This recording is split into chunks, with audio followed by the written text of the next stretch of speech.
I would say that most of my videos, probably 80% of them are focused on pure education, just pure tips. Do you think you can slice that together?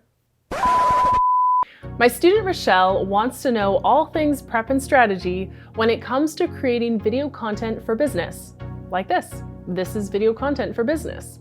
If you've ever struggled with creating video content that educates and sells without being too pushy, then you're in the right place, because in today's video, I'm sharing with you my video content creation strategy, never shared before.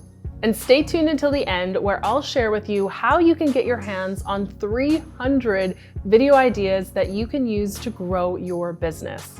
What I'm about to share with you has worked for me, Elise Dharma. I have grown to 40,000 subscribers on YouTube in just 18 months.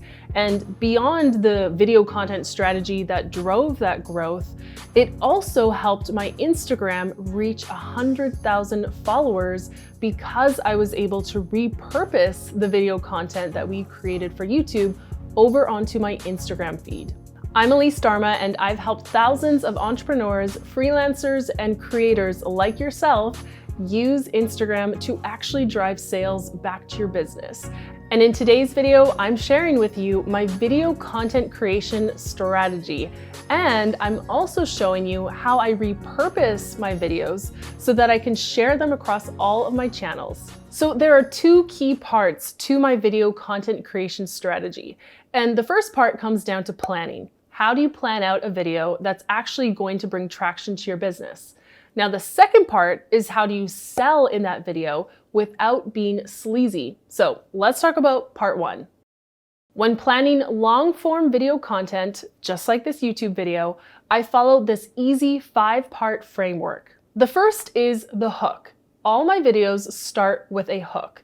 And in that first 1 to 2 sentences, I try to pique your curiosity as a viewer, and I try to let you know why you should care. If you want to see examples of hooks that I've used in my videos, well, you're on my channel right now. Go ahead and view any of my YouTube channel videos and see how I've opened things up with a hook that either piques curiosity or lets the viewer know what's in it for them.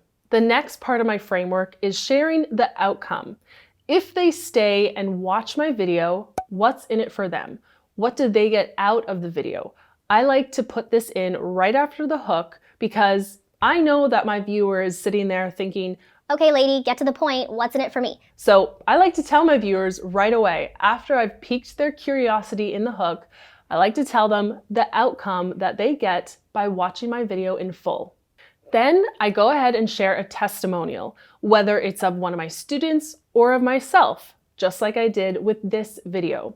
I want to show proof that what I'm about to share has worked for me or other people.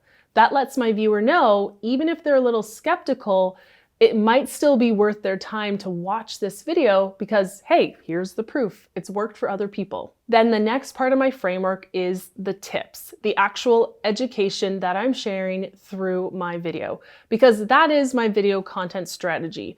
There are vloggers and YouTubers here who just share inspiration, right? They have an aspirational life, or they just share entertainment. They're funny. I'm not those things. I'm sharing with you education. So the tips part of my framework is really the meat and potatoes of my videos. When I look at my channel videos, I would say that about 80% of each video is just pure education, just pure tips. And that's what I recommend for you if you're an educational channel like me.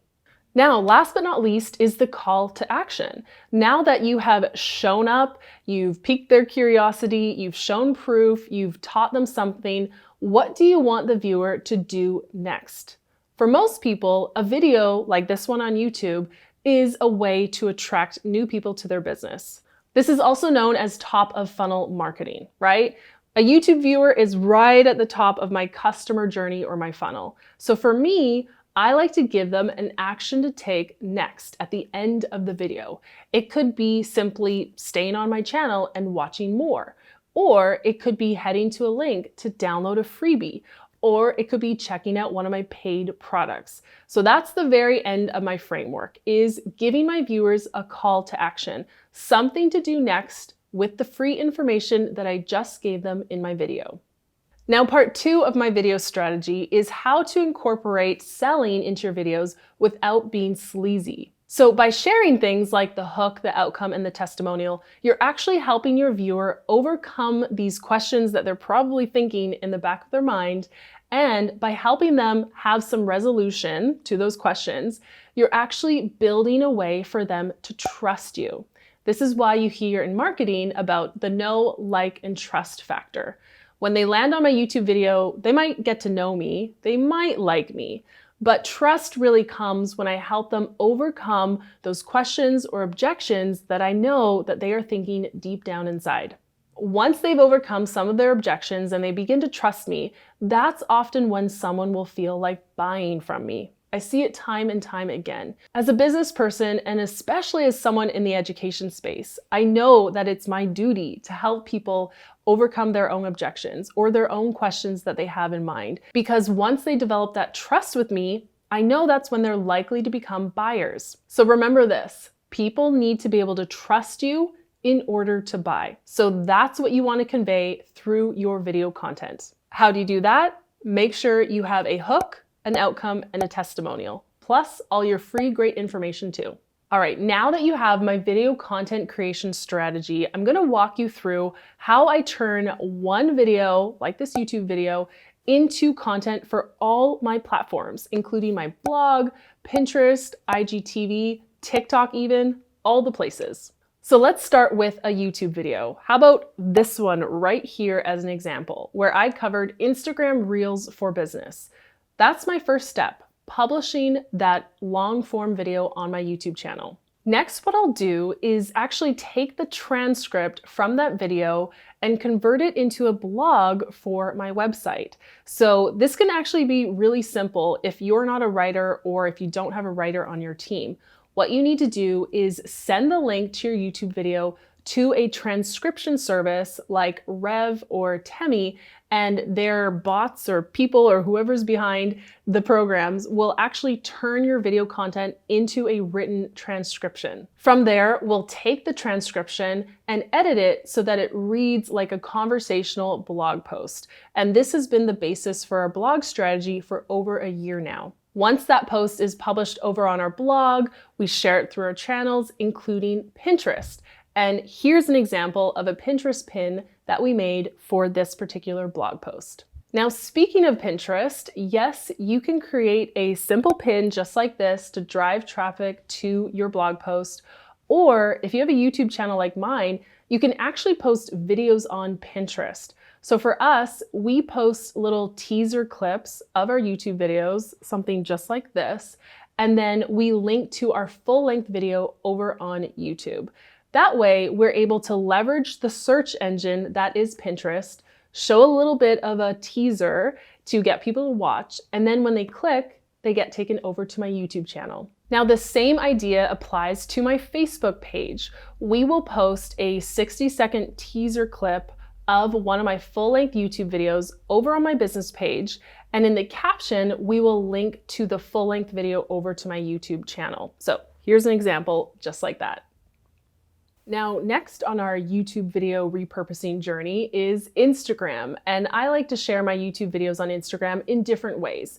But when I first publish a YouTube video, the first place I go to on Instagram is my stories. So on the day of publishing, what I'll do is create an Instagram story clip just like this. It's typically a 60-second preview again, where I'll give my viewers a taste of what's in the YouTube video, and then I will use the swipe up feature to drive people to the full length video. So with all these examples I'm sharing, you're probably picking up on a theme, which is YouTube is the home base for the video. So all I'm doing is leveraging my other channels to drive traffic back to the home base of YouTube.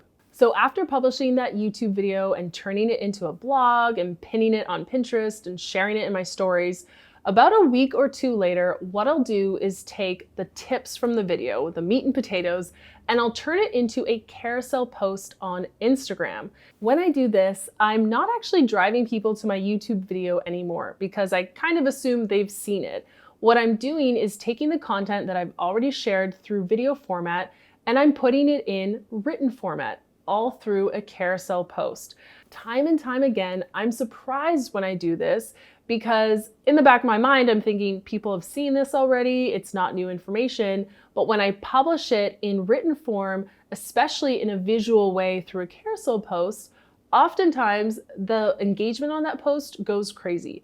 People are saving it, they're sharing it, they're liking, they're commenting. So if you're feeling like, oh, once I publish it in video form or on YouTube, it's done. No, be sure to take that same information and recreate it in a whole new format, just like a carousel post. Last but not least, on Instagram, maybe a month after publishing the YouTube video, I will republish that video in full over on my IGTV channel. Again, just like the carousel post, you might feel like people have seen or heard this information already, but time and time again, I've been surprised when I take a YouTube video and publish it in full on my IGTV channel, it really gets exposure to a whole new audience. Take this IGTV video as an example where I shared 5 TikTok ideas for business.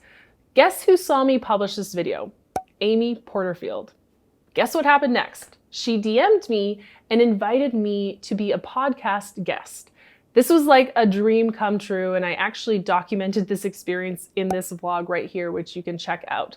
But this just proves to me that even though I'd already published this video on TikTok for business like months before, it helped me tremendously to republish it on my IGTV channel. All right, I know we covered a lot in today's video, but if you are down for video marketing in your business, I have something for you, especially if you're feeling a little overwhelmed at the thought of long form video.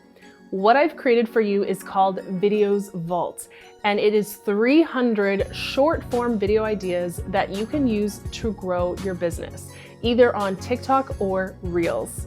Go ahead and head to videosvault.co to check it out. You're gonna find 300 video ideas, all categorized by what your business offers, whether it's coaching, services, or products. I think you're gonna love it, and I'll leave the link right below this video. To ease in revenue, I'll see you in the next video. Thanks for watching today's training on my video content creation strategy. If you like this video, go ahead and hit subscribe. And don't forget to hit the bell so that you don't miss any future trainings just like this one.